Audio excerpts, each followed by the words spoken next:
ଆସୁଛି ଦୁଇଟି ଲଘୁଚାପ। 3 ରୁ 4 ଦିନ ରାଜ୍ୟରେ ପ୍ରବଳ ବର୍ଷା ସମ୍ଭାବନା। ଆସୁଛି ଦୁଇଟି ଲଘୁଚାପ। ଗୋଟିଏ ସପ୍ତାହ ମଧ୍ୟରେ 2 ଲଘୁଚାପ ସୃଷ୍ଟି ନେଇ ପୂର୍ବାନୁମାନ କରିଛି ପାଣିପାଗ କେନ୍ଦ୍ର।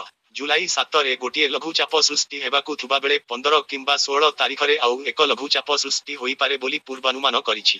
7 ତାରିଖରେ ସୃଷ୍ଟି ହେବା ଲଘୁଚାପ ଉତ୍ତର ବଙ୍ଗୋପସାଗରରେ ସୃଷ୍ଟି ହୋଇପାରେ। ପ୍ରଭାବରେ 3 ରୁ 4 ଦିନ ରାଜ୍ୟର ବିଭିନ୍ନ ସ୍ଥାନରେ ପ୍ରବଳ ବର୍ଷା ହେବାର ସମ୍ଭାବନା ରହିଛି। ପାଣିପାଗ କେନ୍ଦ୍ରର ସୂଚନା ଅନୁଯାୟୀ 3 ଦିନ ପର୍ଯ୍ୟନ୍ତ ରାଜ୍ୟରେ କାଁ ଭାଁ ବର୍ଷା ଆଶଙ୍କା ରହିଥିବା ବେଳେ 6 ତାରିଖରୁ ରାଜ୍ୟର ବର୍ଷାର ପ୍ରକୋପ ବୃଦ୍ଧି ପାଇବ। ତେବେ ରାଜ୍ୟରେ ଏଯାଏ 24% ନିଅଣ୍ଟିଆ ବର୍ଷା ରେକର୍ଡ ହୋଇଛି। ଜୁନ 1ରୁ ଏହି ସମୟ ମଧ୍ୟରେ ବର୍ଷାର ସ୍ୱାଭାବିକ ପରିମାଣ 216.5 ମିମି ରହିଥିବା ବେଳେ 164 ମିମି ବର୍ଷା ରେକର୍ଡ ହୋଇଛି।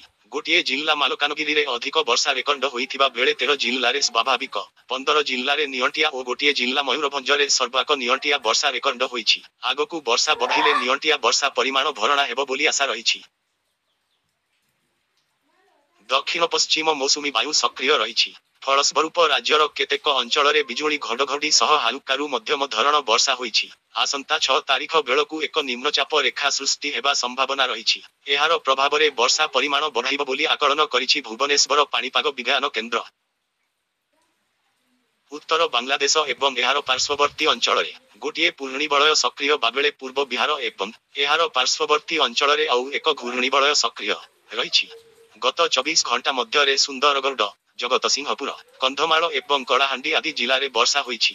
ଦାରିଙ୍ଗବାଡିରେ ସବୁଠୁ ଅଧିକ 64 ମି ବର୍ଷା ରେକର୍ଡ ହୋଇଥିବା ବେଳେ କଣ୍ଟାପଡ଼ା 47 ମି ଏବଂ ବାଲିକୁଦ 45 ମି ବର୍ଷା ରେକର୍ଡ ହୋଇଛି।